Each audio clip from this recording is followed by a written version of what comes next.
नमस्कार दोस्तों, आप सभी का आज की इस क्लास में स्वागत है। आज हम पढ़ेंगे अंकगणित का आधारभूत प्रमेय तथा प्रश्नावली गणित 1.2। के आधारभूत प्रमेय के अनुसार प्रत्येक भाज्य संख्या को अभाज्य संख्याओं के एक गुणनफल के रूप में व्यक्त किया जा सकता है तथा यह गुणनखंड अभाज्य गुणनखंडों के आने वाले क्रम के बिना अद्वितीय होता है। अर्थात किसी भी भाज्य संख्या को जब हम गुणनखंड करते हैं तो उसके गुणनखंडों को अभाज्य संख्याओं के गुणनफल के रूप में व्यक्त किया जा सकता है। जैसे एक हम उदाहरण लेते हैं, कोई उदाहरण हमने लिया, एक भाज्य संख्या हमने ली 40 के जब हम गुणनखंड करेंगे तो 2 से हमने भाग दिया 20 बचा, फिर 20 में 2 से भाग दिया हमने 10 बचा, फिर 10 में 2 से भाग दिया 5। तब तक ये प्रक्रिया हम करते हैं जब तक कि अंतिम जो संख्या है वो अभाज्य न आ जाए। तो हमने देखा 40 जो है भाज्य संख्या है और 2, 5 दोनों क्या है, अभाज्य संख्या हैं। तो 40 को हमने क्या लिखा, 2 की घात 3 गुणा 5। तो यही कहता है अंकगणित का आधारभूत प्रमेय कि किसी भी भाज्य संख्या को अभाज्य संख्याओं के गुणनफल के रूप में व्यक्त किया जा सकता है। एक चीज़ और कही गई है इसमें, यह गुणनखंड अभाज्य गुणनखंडों के आने वाले क्रम के बिना अद्वितीय होता है। यानी कि अगर हम पहले 5 से भाग देते, 5 अट्ठे 40, फिर 2 से, फिर 2 से, फिर 2 से, तो भी हम इसको जब लिखेंगे तो 5 गुणा 2 की घात 3 अर्थात 40 भाज्य संख्या है, इसके गुणनखंड जो है वो अभाज्य संख्याओं के रूप में ही लिखी गई हैं।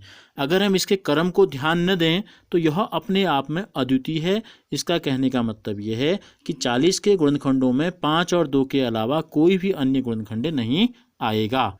एक अन्य उदाहरण हम लेते हैं। एक संख्या हमने ले ली, माना ले लिया हमने 75 ले लिया, 75 हमने लिया। 75 के गुणनखंड हम करेंगे, 75 में 2 का भाग जाता है, नहीं जाता है, 3 का भाग देंगे, 25 3 75 होता है 25 बार, फिर 25 में 5 का भाग दिया 5 बार। तो किस प्रकार से लिखा, 3 गुणा 5 की घात 2। यानी कि 75 एक भाज्य संख्या थी, हमने इसको अभाज्य संख्याओं के गुणनफल के रूप में व्यक्त कर दिया। 3 गुणा 5 यानी कि 3 एक बार, 5 2 बार, ये तीनों क्या हैं, अभाज्य संख्याएं हैं। अब भाज्य और अभाज्य संख्याओं से आप पहले से परिचित हैं। भाज्य संख्याएं वे संख्याएं होती हैं जिनके 2 से ज़्यादा गुणनखंड होते हैं। अर्थात हम इसको ये भी कह सकते हैं कि जिन संख्याओं में एक और स्वयं के अलावा अन्य संख्याओं का भाग जाता है वे भाज्य होती हैं, और जिन संख्याओं में केवल स्वयं का और एक का भाग जाता है, अर्थात जिन संख्याओं के केवल 2 गुणनखंड होते हैं वे अभाज्य संख्याएं होती हैं। जैसे 3 में केवल 3 का भाग जाता है और 1 का भाग जाता है, 5 में केवल 5 का भाग जाता है, 5 एकम 5, और 1 बार का जाएगा 5 बार जाएगा। जैसे 40 है, 40 में 2 का भाग जा रहा है, 5 का भाग जाता है 5 अट्ठे 40, 10 का भाग जाता है 4 बार, 8 का भाग जाता है 5 बार। तो इसलिए जो है भाज्य संख्या है। अब हम प्रश्नावली में आते हैं। ये जो पूरी प्रश्नावली है, प्रश्नावली 1.2, ये अंकगणित के आधारभूत प्रमेय पर आधारित है। पहला प्रश्न आप लोगों के सामने है, निम्नलिखित संख्याओं को भाज्य गुणनखंडों के गुणनफल के रूप में व्यक्त कीजिए। जैसा कि हमने करके देखा था, फिर हम करते हैं। इसका पहला सवाल हम ले लेते हैं, 140 के अभाज्य गुणनखंड करते हैं। यहीं पर हम कर सकते हैं सीधे इस प्रकार से। इसके इकाई के अंक में 0 है, इसलिए इसमें 2 का भाग जाएगा। आपको विभाज्यता के नियम आप लोगों को पता होंगे, अगर नहीं पता है तो मैं संक्षिप्त में आपको बता देता हूं कि जिन संख्याओं के इकाई के अंक में 0, 2, 4, 6 या 8 आता है उन संख्याओं में 2 का भाग जाता है। तो इसके इकाई के अंक में 0 है, इसलिए इसमें 2 का भाग गया, 2 सत्ते 14 और 0 का 0 उतर गया। फिर 0 आ गया तो 2 का भाग जाएगा, 7 में 2 3 6 3 बार, बचा 1 और 0 हो गया 10, 2 पंजे 10। अब इसके इकाई के अंक में 5 आ गया, इसलिए इसमें 2 का भाग नहीं जाएगा। और इनके अंकों को अगर हम जोड़ें, 5 और 3 को जोड़ेंगे 8 आएगा, 8 में 3 का भाग भी नहीं जाता, इसलिए इसमें 3 का भाग भी नहीं जाएगा। इसके इकाई के अंक में 5 आ गया है, तो जिन संख्याओं के इकाई के अंक में 0 और 5 होता है उसमें 5 का भाग जाता है, तो इसमें 5 का भाग गया, 5 सत्ते 35, और लास्ट जो इसका आ गया है वो आ गया है 7। तो हमको अभाज्य गुणनखंड तब तक करने हैं जब तक कि इसकी अंतिम संख्या अभाज्य ना आ जाए। तो 7 अभाज्य है, तो अभाज्य गुणनखंडों को हमने रोक देना है। तो ये हो गया 140 के अभाज्य गुणनखंड हो गए 2 गुणा 2 गुणा 5। तो हमसे कहा गया है अभाज्य गुणनखंडों के गुणनफल के रूप में व्यक्त करना। इसी प्रकार इसका दूसरे सवाल को हम देखते हैं। हमको दिया गया है 156 देखिए, फिर इसका इकाई का अंक 6 है, तो 2 का भाग जाएगा, 2 सत्ते 14, 1 बच गया, 2 अट्ठे 16 हो गया। फिर इकाई का अंक 8 आ गया, 2 का भाग जाएगा, 2 3 6, 1 बच गया, 18 हो गया, 2 9 18 हो गया। फिर देखिए 9 आ गया, इकाई का अंक 2 है, 2 4 6 8, 0 में से कुछ भी नहीं है, अंकों को जोड़ो, 9 धन 3 12, 12 में 3 का भाग जाता है तो इसमें भी 3 का भाग जाएगा, 3 कम 3 3 3 9। क्योंकि जिन संख्याओं के अंकों को हम जोड़ें और जोड़ने के बाद उसके योगफल में अगर 3 का भाग जाता है तो उस संख्या में 3 का भाग जाता है। तो इसकी अंतिम संख्या आ गई 13, 13 के केवल 2 ही गुणनखंड हैं, एक इसमें 1 का भाग जाता है और दूसरा इसमें 13 का भाग जाता है, तो अंतिम संख्या अभाज्य आ गई। तो इसके अभाज्य गुणनखंड को हम रोक देंगे। तो इस प्रकार हम देखते हैं कि 156 के जो अभाज्य गुणनखंड है 2 गुणा 2 गुणा 3 के रूप में हम लिख सकते हैं।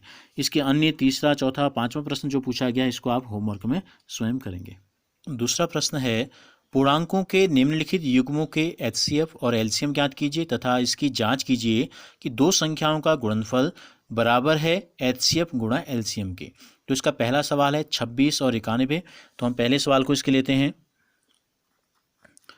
26 और 91, यानी कि हमें क्या करना है, हमें पहले इन दोनों का एलसीएम निकालना है या एचसीएफ निकालना है और उनको गुणा करके देखना है। तो हम 26 लेते हैं, इसके अभाज्य गुणनखंड करेंगे। छोटी संख्या है तो हम इसको बिना लिखे भी सीधे कर सकते हैं, 2 का भाग देंगे 13 बार जाएगा, 13 दूनी 26, 13 अभाज्य संख्या है। 91 में 7 का भाग आता है 13 बार इसमें भी, तो ये हो गई। अब हमको निकालना है एलसीएम और एचसीएफ। पहले हम इस दोनों का एचसीएफ निकालते हैं। इन दोनों का एचसीएफ जो होता है, एचसीएफ को हिंदी में बोलते हैं महत्तम समापवर्तक, अर्थात वह बड़ी से बड़ी संख्या जिसका भाग इन दोनों संख्याओं में चले जाए उसको हम बोलते हैं एचसीएफ। तो इसका तरीका होता है कि जो अभाज्य गुणनखंड दोनों में उभयनिष्ठ होता है वो उसका एचसीएफ हो जाता है। तो देखिए 13 जो है दोनों में कॉमन है, पहले वाले गुणनखंड 26 में भी है और 91 में भी, तो इसका एचसीएफ हो गया 13। और एलसीएम होता है जो एचसीएफ आपका आया ये आपने लिखा, उसके अलावा जो गुणनखंड बच गए हैं अभाज्य गुणनखंड 2 और 7 इनको भी हम लिख लेंगे। तो ये इनको हम गुणा करेंगे, गुणा करने के बाद आएगा आपका 13 दूनी 26, 26 गुणा 7 और 7 से 26 को गुणा करेंगे तो 7 छक 42 का 2 हंसी लिखा 4, 7 दूनी 14 और 4 182, यानी कि इनका एचसीएफ आया 13 और एलसीएम आ गया 182। अब हमें जांच क्या करनी है, दो संख्याओं का गुणनफल बराबर एचसीएफ गुणा एलसीएफ, यानी कि दोनों संख्याओं का गुणनफल निकालना है। हमें निकालना है दोनों संख्याओं, कौन सी हैं दोनों संख्याओं, एक आपको दी गई है 26 और एक दी गई है 91 का गुणनफल। इनका जो गुणनफल निकाल लेते हैं, 26 गुणा 91 करते हैं, 26 गुणा 91 को लिख लेते हैं 90 धन 1, तो ये हो गया 26 से कम 26, 90 से गुणा करेंगे तो 0 का 0 लग जाएगा, 9 छक्का 54 का 4 ऐसे लगा 5, 9 दूनी 18 और 5 हो गया 23। तो इन दोनों को जोड़ने के बाद आए इकाई में 6 में 0 जोड़ा 6, 2 में 4 जोड़ा 6, 3 का 3, 2 का 2, 2366। अब हमें जांच करनी है कि इन दोनों संख्याओं का जो गुणनफल है वो एचसीएफ और एलसीएम के गुणनफल के बराबर है या नहीं है। तो देखिए हम लिखते हैं एचसीएफ गुणा एलसीएम। एचसीएफ है 13, एलसीएम है 182, इन दोनों को गुणा करेंगे, 13 दूनी 26 का 6, हासिल लगा 2, 13 अट्ठे 104, 104 और 2 106, हासिल लगा 10, 13 कम 13 और 10 23। तो देखिए दोनों संख्याओं को जब हमने के गुणनफल किया 26 और 91 को तो उत्तर आया 2366, और जब हमने एचसीएफ और एलसीएम दोनों को गुणा किया तो उत्तर आया 2366। तो क्या इसलिए क्या नियम बन गया, ये नियम बन गया कि दोनों संख्याओं का गुणनफल बराबर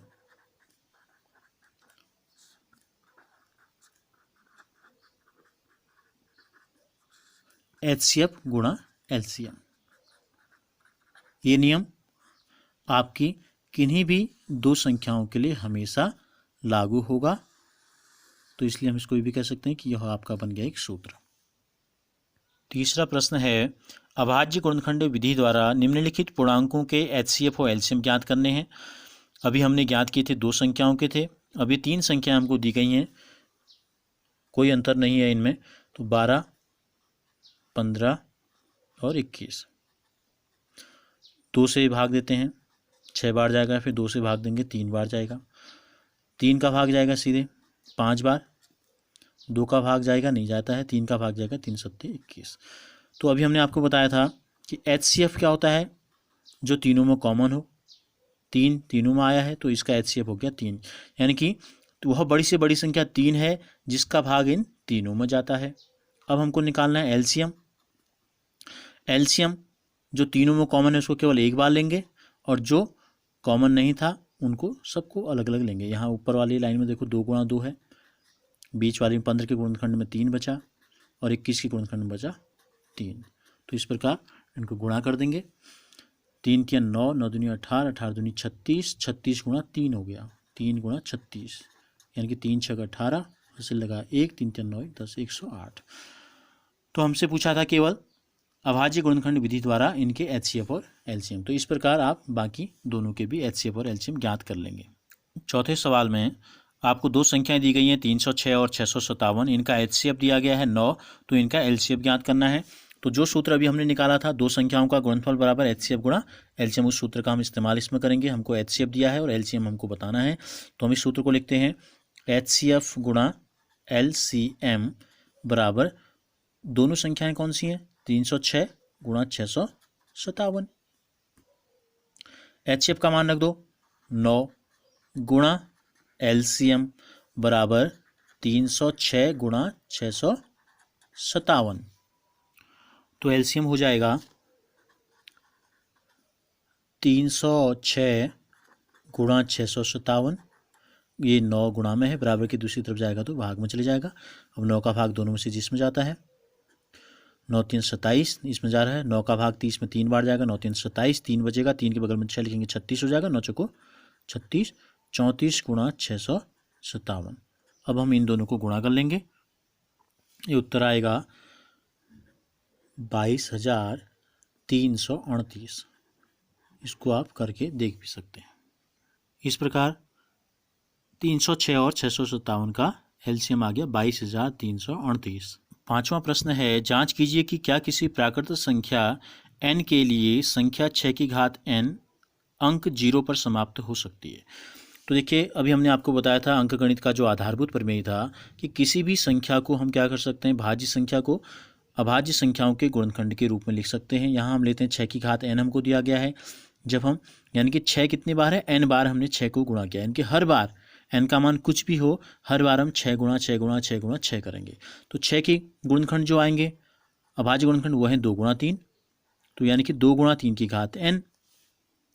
अब देखो अंक 0 पर समाप्त हो सकता है, तो कोई भी किसी भी संख्या के अंक में अगर इकाई के अंक में अगर 0 आ रहा है तो इसका मतलब ये है कि उसके अभाज्य गुणनखंड में 5 और 2 होना अनिवार्य है, क्योंकि 0 किस में आता है, या तो 10 के इकाई के अंक में आएगा, या 100 के इकाई के अंक में आएगा, 20 30 40 50। तो इन सब के अभाज्य गुणनखंडों में 2 और 5 का होना अनिवार्य है।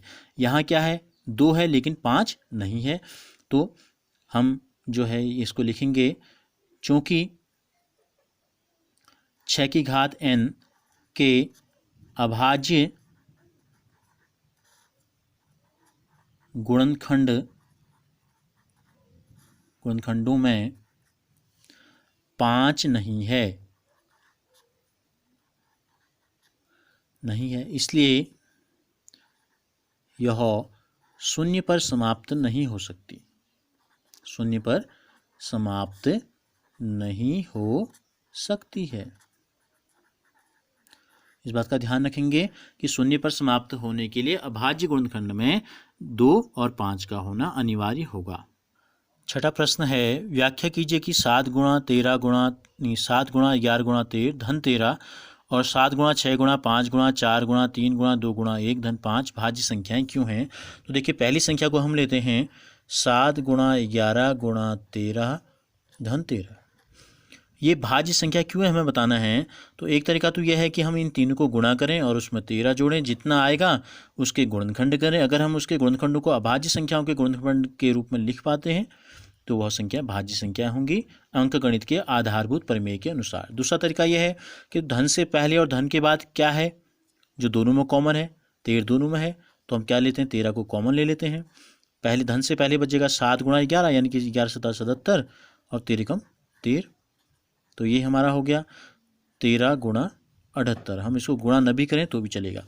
अब देखिए ये जो संख्या आएगी, इस संख्या में 1 का भाग तो जाता ही जाता है, 13 और 78 को गुणा करके जो संख्या आएगी उसका भाग भी जाएगा, उसके अलावा 13 का भाग भी जा रहा है, उसके अलावा 78 का भी भाग जा रहा है। तो चूंकि इस संख्या के क्या है, 2 से अधिक गुणनखंड हैं, इसलिए यह संख्या भाज्य संख्या है। इसी प्रकार दूसरी संख्या को हम लेते हैं 7 गुणा 6 गुणा 5 गुणा 4 गुणा 3 गुणा 2 गुणा 1 धन 5। अब देखिए धन से पहले और धन के बाद 2 पद इसमें हैं, तो धन से पहले और धन के बाद क्या है जो कॉमन है दोनों में, 5 दोनों में कॉमन है, 5 को बाहर ले लेते हैं, जो बचेगा उसको लिख लो, 7 गुणा 6 गुणा 4 गुणा 3 गुणा 2 गुणा 1 धन 5 एकम 5, 5 बाहर चले गया। तो अब इसको गुणा करने की हमें ज़रूरत नहीं है। तो देखिए ये जो संख्या आएगी उस संख्या का भाग इसमें जाएगा, 1 का भाग तो सभी संख्याओं में जाता है, 2 गुणनखंड हो गए। उसके अलावा क्या कॉमन है इस संख्या में, 5 इस संख्या में कॉमन है, तो इस पूरी संख्या में 5 का भाग भी जाएगा। तो इसलिए हम लिख लेंगे चूंकि इन दोनों संख्याओं के 2 से अधिक गुणनखंड हैं, इसलिए यह एक भाज्य संख्याएं हैं। प्रश्न संख्या 7वां है, किसी खेल के मैदान के चारों ओर एक वृत्ताकार पथ है। इस मैदान का एक चक्कर लगाने में सोनिया को 18 मिनट लगते हैं, जबकि इसी मैदान का एक चक्कर लगाने में रवि को 12 मिनट लगते हैं। मान लीजिए वे दोनों एक ही स्थान से और एक ही समय पर चलना प्रारंभ करके एक ही दिशा में चलते हैं, तो कितने समय के बाद वे पुनः प्रारंभिक स्थान पर मिलेंगे। तो आप देख रहे हैं प्रश्न में कि सोनिया 18 मिनट लगाती है और रवि लगाता है 12 मिनट।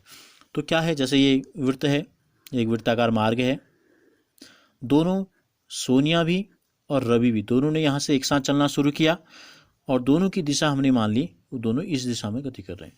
तो हमको ये बताना है कि कितने समय बाद वे दोनों पुनः किसी भी स्थान पर, उस वृत्ताकार पथ के चारों ओर कोई भी जगह हो सकती है, लेकिन दोनों दोबारा एक साथ कब मिलेंगे। तो इसके लिए क्या करते हैं, तो सोनिया लगा रही है 18 मिनट और रवि लगा रहा है 12 मिनट, तो 18 और 12 का हम निकालेंगे, एलसीएम निकालेंगे। 18 और 12 का 2 से भाग देंगे 9 बार जाएगा, 3 से देंगे 3 3 9 आ जाएगा, 2 से 12 में देंगे 6 बार आएगा, 2 का भाग फिर 6 में देंगे 3 आ जाएगा।